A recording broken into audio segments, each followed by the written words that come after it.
Problema 719. Se propone el eje mostrado en la figura para la aplicación definida en el problema 372, página 133. El material es acero AISI 1018 estirado en frío. Los engranes de seguridad están contra los hombros y tienen centros con tornillos para fijarlos en su lugar. Se muestran los centros efectivos de los engranes para la transmisión de fuerza. Los cuñeros se cortan con fresas estándar. Los cojinetes están ajustados a presión contra los hombros. Determine el factor de seguridad mínimo contra la fatiga. Problema 372. Una unidad de reducción de engranaje utiliza el eje secundario que se muestra en la figura. El engrane, A, recibe potencia de otro engrane con la fuerza transmitida Fa, aplicada con un ángulo de presión de 20 grados, como se muestra. La potencia se transmite a través del eje y se entrega a través del eje B, mediante una fuerza transmitida Fb con el ángulo de presión mostrado. A. Determine la fuerza Fb, suponiendo que el eje funciona a una velocidad constante. B. Encuentre las magnitudes de las fuerzas de reacción en los cojinetes, suponiendo que estos actúan como soportes simples. C. Elabore los diagramas de fuerza cortante y momento flector para el eje. Si es necesario, haga una serie para el plano horizontal y otra serie para el plano vertical.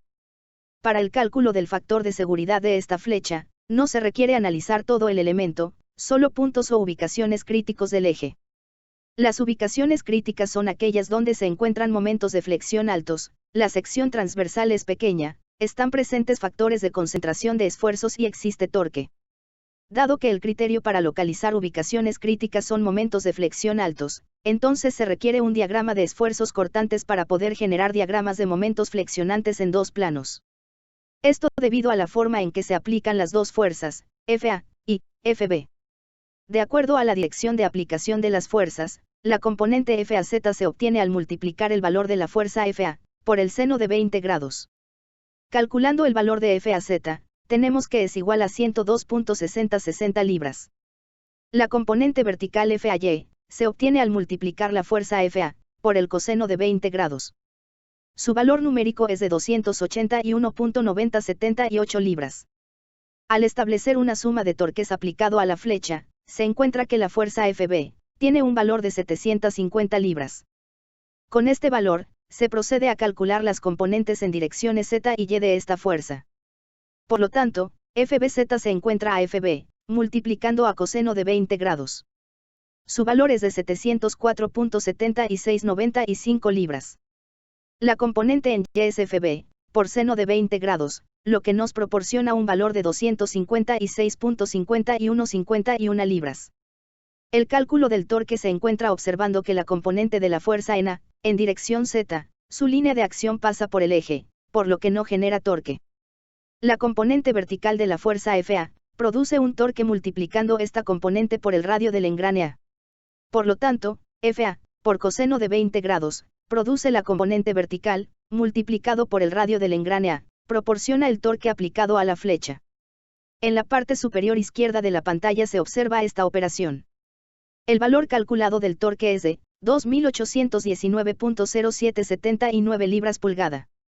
De acuerdo a las componentes de las fuerzas en direcciones del eje Z, y del eje Y, y de acuerdo a un análisis estático para calcular las reacciones en los puntos O y punto C, se encuentra que la reacción del punto C, en dirección Y, RCY, es igual a 183.1188 libras, y la reacción del punto O, en dirección Y, es igual a 208.5115 libras.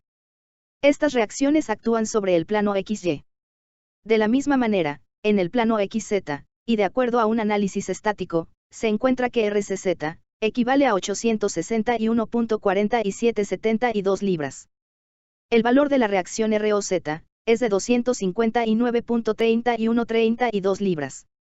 La dirección de las fuerzas y reacciones se presentan en la pantalla.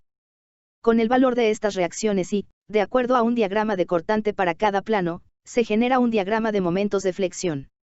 En la imagen, el primer diagrama representa al diagrama de momentos para el plano XY. El segundo diagrama representa al plano XZ, y el diagrama último representa los momentos totales al realizar la suma vectorial de los momentos de los dos planos. Entonces, el momento total en el punto donde se localiza el engrane A, es de un valor de 5.323.9476 libras pulgada, y en el rodamiento o apoyo C, el valor de momento total es de 6.749.9875 libras pulgada. Por el valor de momento mayor, se concluye que el punto C es un punto crítico y debe analizarse como punto posible de falla. No es el principal, aunque el punto A no posee el valor de momento más alto, sí tiene un cuñero, el cual, como discontinuidad se considera un elemento de alto valor de concentración de esfuerzos. A la izquierda del cuñero, en el cambio de diámetro de 1.3 pulgadas a 1.75 pulgadas, existe un alto valor de momento de flexión y un factor de concentración de esfuerzos precisamente debido a ese cambio de diámetro. Pero, el valor del factor de concentración de esfuerzo generado por el cambio de sección no será mayor que el factor de concentración generado por el cuñero. De manera que entre estas dos ubicaciones críticas, es más crítico la ubicación del cuñero que la ubicación del cambio de sección. Igual ocurre con el cambio de diámetro situado a la derecha de la ubicación del cuñero, en el cambio de diámetro de 1.75 pulgadas a 2.5 pulgadas. Sigue siendo el cuñero la ubicación más crítica. Para la ubicación del punto C, que es el apoyo o el punto donde se ubica un rodamiento, a la izquierda del centro de apoyo del rodamiento, se encuentra un cambio de sección de 2.5 a 1.75 pulgadas. En este punto existe concentración de esfuerzos, un cambio de sección y un momento de flexión alto, por lo que se debe considerar también como una ubicación crítica. En el punto C, en el centro del rodamiento, existe el momento máximo de toda la flecha, pero no se aprecia discontinuidad que provoque una concentración de esfuerzos, dado que en este punto C, el tamaño del diámetro es constante. Igual sucede con el cambio de diámetro a la derecha del rodamiento C. En el cambio de diámetro de 1.75 a 1.3 pulgadas, existe alto valor de momento flexionante, no máximo, pero sí presente, y un factor de concentración de esfuerzos debido a ese cambio en la sección transversal. Con esto, se concluye que las ubicaciones críticas, alrededor del rodamiento en el punto C, son en los cambios de diámetro. Por lo tanto, las tres ubicaciones críticas que se recomienda analizar son, 1. La ubicación donde se localiza el cuñero, en el punto A. 2. La ubicación del cambio de diámetro a la izquierda del punto C, y, la ubicación del cambio de diámetro a la derecha del mismo punto C. Fin del video del problema 719, primera parte. Para continuar con la explicación, favor de ver el video del problema 719, segunda parte.